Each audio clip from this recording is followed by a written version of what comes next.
安平开台天后宫做16岁成年礼活动，举办至今已经有40档的历史。今年再度甲市府合作办理成功启航穿越福尔摩沙成年礼仪式，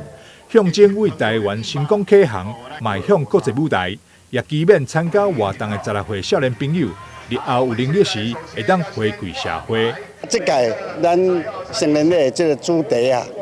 都是成功启航，跨越福尔摩沙，放眼全世界。咱也寄望这届咱做16岁这个少年家，含这年轻学子因会当伫忍受着迄个。接受到那个生命的这种个疼爱，咱有这个信心，踏出去社会，会当将来对咱国家是一个足重要的栋梁，也是咱的中坚分子，会当来对咱国家来做出很贡献。我们安平开来天后宫所举办台南2023年台南做16岁的活动，事实上做16岁是有相当深的文化传统跟民俗的。传统，所以说，我想这个在象征过去在开台的时候，16岁就已经可以领到成人的工资了。所以对于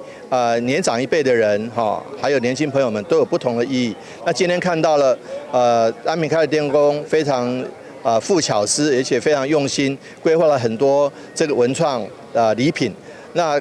报名的350个人里面马上就秒杀那甚至我们最后逼得我们还必须要。再加开名额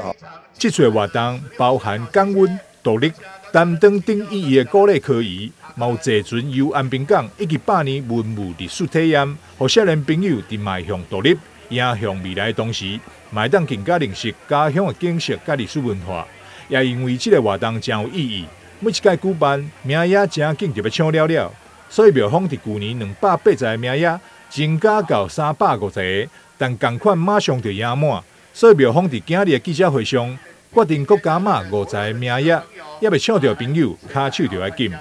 记者张世维采访报道。